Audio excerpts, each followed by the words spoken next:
Hello ladies and gentlemen, this is Jamel from Fantasy Life, and today we got the April Fool's Tower out from Mortal Kombat 11. If you like this video, make sure you like, subscribe, favorite, all that good stuff. Let's get into the April Fool's Tower. Now I'm just going to go through it, show you guys basically how to go about beating it and what to expect from each tower, because each tower is very interesting.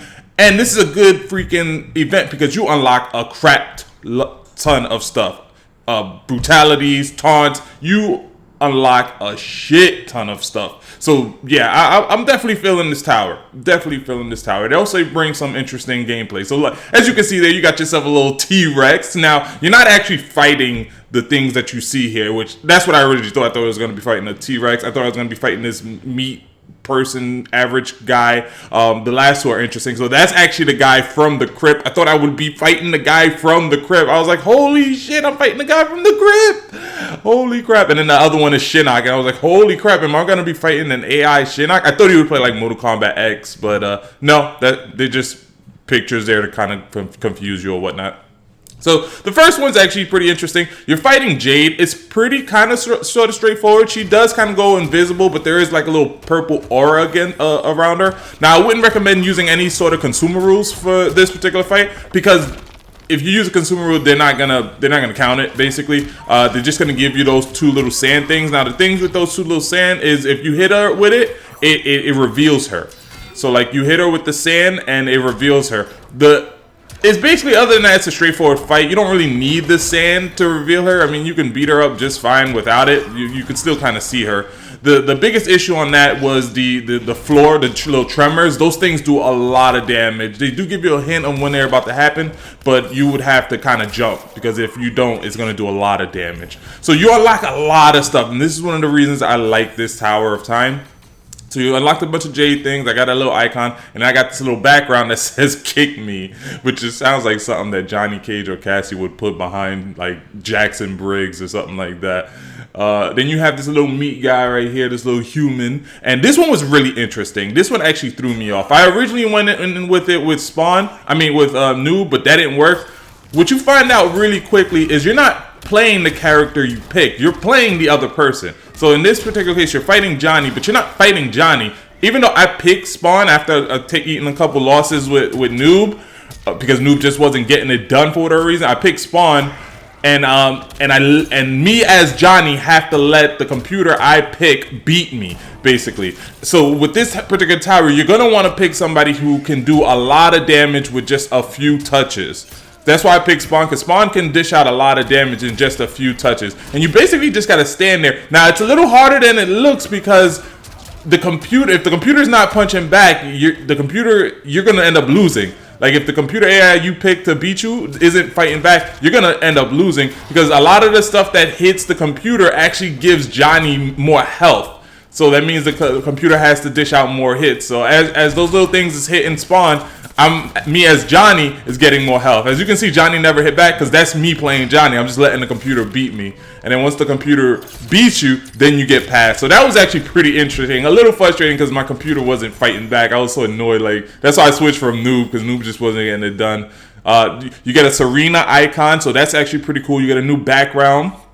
So that was pretty cool. You also get something else, I think. No, not in that one. This one you get something else at the end. So this is like how it was in Mortal Kombat X, like the last towers on Mortal Kombat X, where they're just throwing a shit ton of stuff at you. And the problem is, if a lot of that stuff hits you, it messes up your buttons.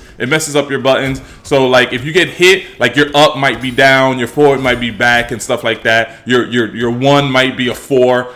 So like it really messes up your buttons if a lot of those things hit you. So it was kind of annoying. It reminded me of those towers from like Mortal Kombat X, especially like when you made it all the way to the top and they just start throwing a bunch of crap at you. As you can see, I tried to jump and I got hit. The little beer bottle wine thing wouldn't let me go past it, so I just had to stay there and wait for him to come towards me. And I will say, you're fighting Aaron Black.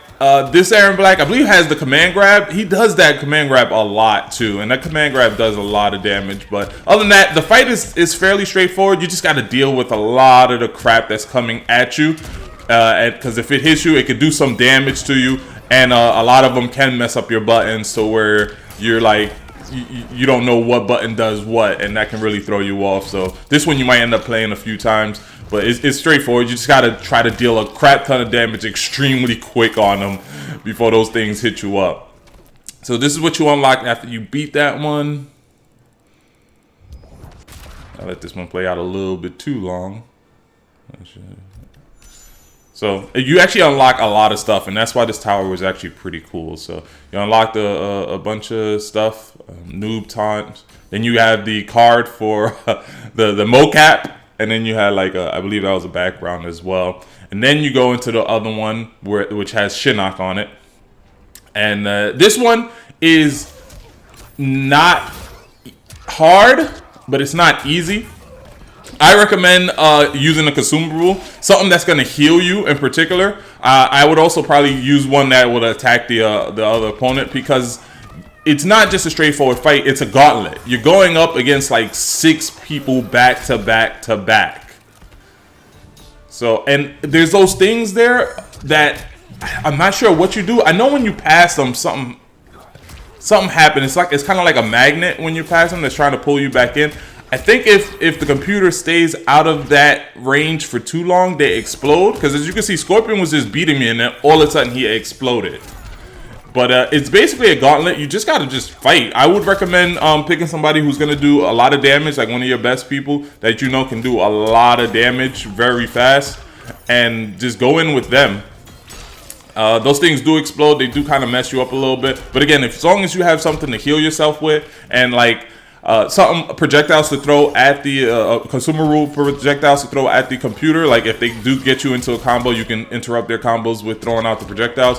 Then this is actually going to be pretty easy. It's just a gauntlet. Computer is not that tough, as you can see. I just kind of had my way with it. And yeah, that's pretty much it. Once you get this, you finished it, and then that's it. Like, it's it. But you do get a lot of cool stuff, and that's what I liked about this particular tower. It was pretty fun. It only took me a few minutes to beat it, because it's only 4 towers, and each tower is typically only 1 round, with the exception of this one, which is an actual gauntlet where you're fighting a bunch of people back to back to back. None are too difficult to where it's like, oh man, this is impossible. But a lot of them do tend, with the exception of the Aaron Black one, which actually just throws a crap ton of stuff at you. So it really reminded me of like the towers from Mortal Kombat X, when you made it all the way to the top and you can barely press a button because there's just so much stuff coming at you. It wasn't that bad, but that's what it reminded me of. So yeah, again, pretty easy tower right here. As long as you have heals and maybe something to interrupt the opponent, like a consumer rule to interrupt the opponent's attack when they actually do combo you, you're good. You're gonna get through it fairly easy. I didn't have much problem with this particular one. I thought it would be the hardest one, but it turned out to be as easy as like the Jade one, basically. And that's pretty much it. So this is the stuff you're gonna unlock. I hope you like this video. If you do, make sure you like, subscribe, favorite, all that good stuff. So we unlocked a bunch of stuff, as you can see, a bunch of cosmetics and things like that for various characters. I got a noob taunt, and I'm also going to get a lot of taunts and brutalities. So yeah, hope you liked the video. Remember, your life is a fantasy. Man, this was a good tower. Look at all those brutalities and taunts I unlocked. Have fun, y'all. Have fun.